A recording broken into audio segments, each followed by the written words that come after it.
September is jam-packed full of great books. By my reckoning, I have 11 books here to talk about. A lot of them are great books in translation.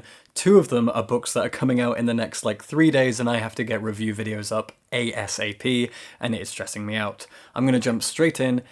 Let's go. First up is this. Whew, okay. This is The Transgender Issue by Sean Fay. The Transgender Issue is a non-fiction book about the state of trans lives and trans politics and the systems of political and economic oppression surrounding trans people, specifically in the UK, specifically right now. I was desperate for a copy of this, and as you can see, I haven't quite finished it. I'm about halfway through and I plan to finish it today and put out a review as soon as I can. This is, as the subtitle says, an argument for justice. This is a book that really belongs in the hands of people who are not trans or non-binary or queer, nor people who are TERFs, gender-critical, transphobic. It belongs in the hands of the majority of people who really don't know much about the state of trans people in the UK right now. Your average Tory voter, your average young middle-aged person who is just living a normal life in the UK and isn't really keeping up to date with the trans issue. Maybe they hear about it in the BBC, the way that newspapers and the media are framing the transgender issue, hence the title. Of course, I am not cisgender, and as someone who is not cisgender, I'm still getting a lot out of this book because it's a history lesson and it is an argument for various forms of justice beyond the transgender issue. It is about homelessness, it is about socialism, it is about the education system and the state of the media. And it frames all of that around the transgender issue. Sean Fay is a very, very clever writer, and what she's done here is show how basically treating trans people better legally and economically and politically and socially. By doing that, we improve the lives of everybody, because trans people are one minority who are trodden on in this country amongst others, amongst many others. And by improving trans representation and the legality of being trans, we improve everything else. It's brilliant, it really is. I'm going to give a full review, so I don't want to talk any more about it, but look forward to that. This is a very important piece of non-fiction, especially if you're British, and especially if you are not trans or non-binary. Next up is the new Sally Rooney book. I do not have a physical review copy. I actually received a audio review copy. This is the first time I've ever received a review copy via audiobook, which made it pretty cool, pretty exciting. The book is called Beautiful World, Where Are You?, which I'm sure you're aware of, and it is Sally Rooney's 3rd novel. I was a big fan of Normal People. I liked that book a lot. I read Conversations with Friends afterwards, and I thought that it was okay, but I didn't like it as much as Normal People. And I am almost done with Beautiful World, Where Are You? I read a few chapters every day while I'm out running in the morning, and it is really, really good. I don't want to talk about it, this isn't a review, but Beautiful World, Where Are You? Is about to come out, and my review will be out very, very soon. I have a lot to say. I have a lot of thoughts on that book, and I can't wait to talk about it. I don't want to add to the hype. I don't want to add to the discourse too much. I simply want to review a book that I like by an author that I like, and that's what I'm gonna do. This book dropped through our letterbox today, and I'm very, very grateful. It's out on the 7th of September, very, very soon, and it is a new Taiwanese novel in translation. If you've been following my channel for a while, you'll know that I love Taiwan. I have traveled to Taiwan. My first 2 videos on this channel were travel videos to Taiwan. I love Taiwan very dearly. And we didn't ask for this. Columbia University Press sent us this from New York, and I am absolutely thrilled. Thank you to them. This is also translated by Jeremy Tiang.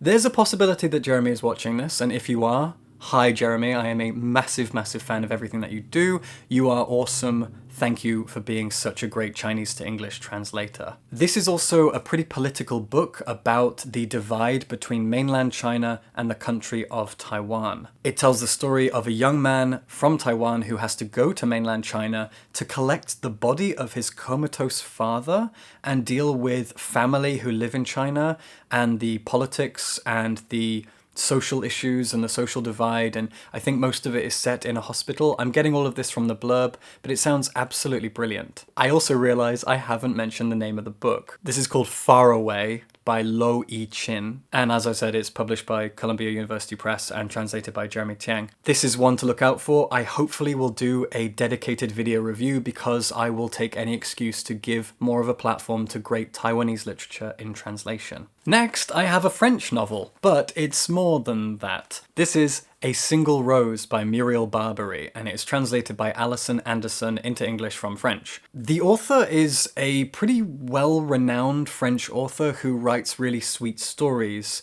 and I actually haven't read her before. What has got me very excited about this is two things. One, I've been reading a lot of French literature lately, and I'm enjoying contemporary French literature more and more. I typically find that if it is a modern French novel, I will really enjoy it. And two, it is set in Kyoto, and it is a love letter to that city and to contemporary Japan, and contemporary Japan is my favourite thing. I lived in Japan, I talk about Japanese literature a lot. You know that. I'll be talking about some more in a second. So this whole novel is set in Japan, and the protagonist is a half French, half Japanese woman who is going to Kyoto to go to the funeral of a father that she never really knew. And the book is kind of a tour of Kyoto and all of its temples and all of its historic beauty. So I'm really, really excited for this. The only way that you could really sell it is by saying it is a French novel that's a love letter to Kyoto. And that is all I need to be very excited about this. It's also published by Gallic, and Gallic are always awesome. I have no idea how to even begin talking about this. This is Keeping the House by Tija Sin. Tija's a friend of mine. She's awesome. She's beautiful.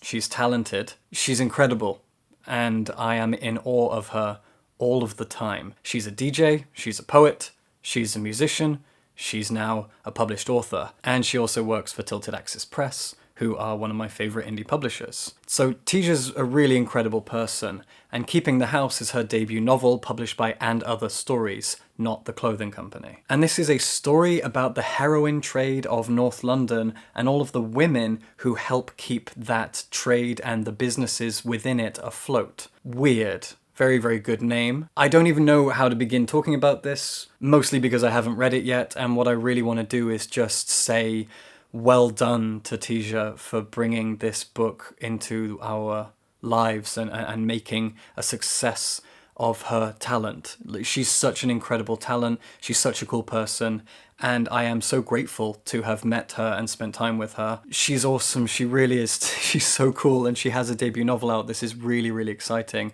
If you like the sound of it, from what I've said, please check it out, but I also don't cover books from And Other Stories very often, if ever, actually, so shout out to a really cool indie publisher, and to Tija, and to this book. I'm so excited. Next is another book that I don't have on me. I was given a digital review copy to read on my Kindle, and it is a Japanese novel called The Cat Who Saved Books. So I love books. Big, big, big fan. I also love cats. They are my favourite animal. They are my favourite pet. I am wholly a cat person, and I've read quite a lot of Japanese literature about cats. I've actually written an article about Japanese books with cats in them. There are so many.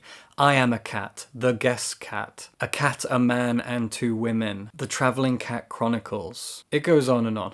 There's a lot of books from Japan about cats. And now we have The Cat Who Saved Books. This book is written by Sosuke Natsukawa, and it is translated by Louise Heel Kawai, who is a really great translator. I don't know anything about this book. I have not read it yet. I'm going to read it as soon as possible, and again, hopefully do a dedicated review, or maybe I'll turn that article about Japanese books about cats into a video and feature this. One or the other.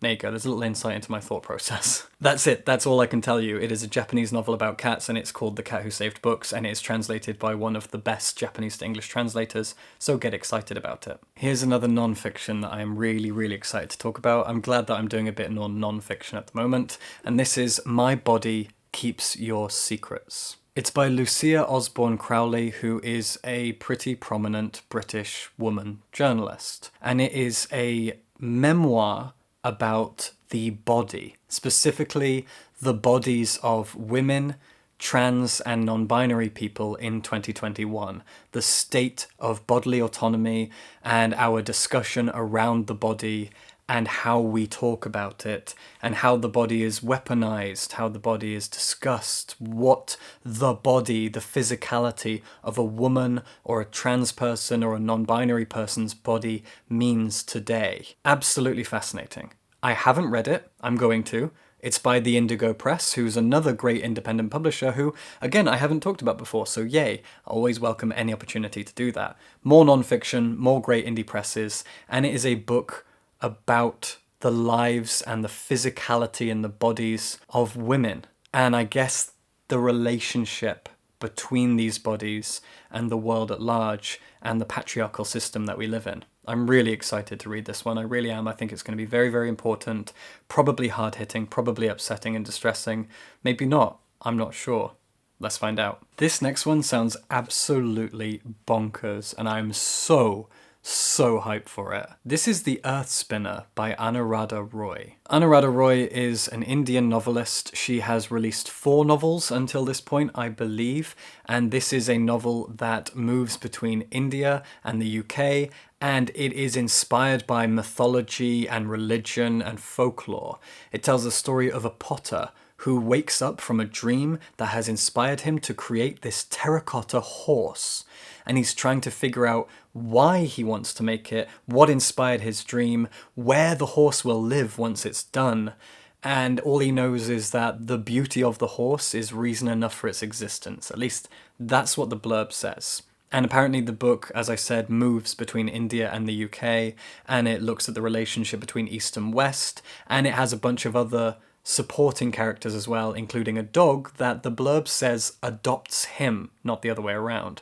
So I'm really intrigued by this. Any modern novel from a country outside of the UK that is inspired by folklore and fairy tales and history is something that I always eat up hungrily. I'm really excited to check this out. If you haven't read many books inspired by the myths and folklore of places like China and Japan, Indonesia, India, the Middle East, please do. There is so much rich folklore and history in these places that are being explored by the contemporary novels of those writers from those places. So check them out, and check this out, which is out very soon. The final book that I have to talk about is Ushi Gatwood's debut collection of short stories published by Galley Beggar Press. I am a big fan of Galley Beggar. Snowy, come here. Come here. There you go. Snowy and I are both big fans of Galley Beggar Press, aren't we? And this is a collection of short stories about modern-day England. Apparently they are a mix of grounded and surreal, and they just move around the different rural and urban areas of modern-day England, exploring the state of this place that I'm in right now. That's all I know about it. In fact, the back is blank. I know very little. I mean, this is a proof, but I really don't know much about it. I just know it's that. The cat's distracting me.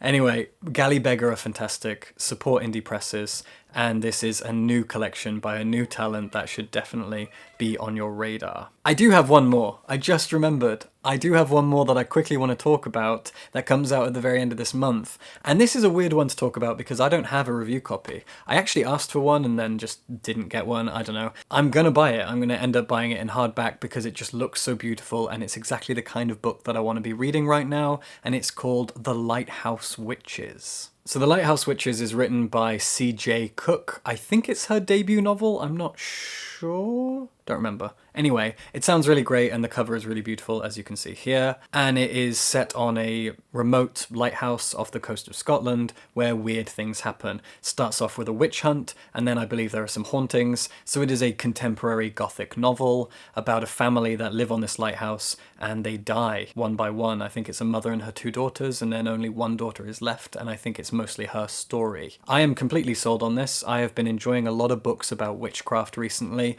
books where the protagonists are witches, or hunted as witches at least. Anyway, I don't know much about it, but I keep seeing really cool stuff about it on Twitter, and I've been keeping an eye on it, and even though I didn't get a review copy, I'm going to try and buy it as soon as it comes out and talk about it. Maybe I'll do a video on books about witches, we'll see. Witches are cool. But not the turfy ones. Alright, I'll stop there. Snowy doesn't want to go. Oh, she farted. Oh my god. Oh, that smells like hell. Subscribe for books.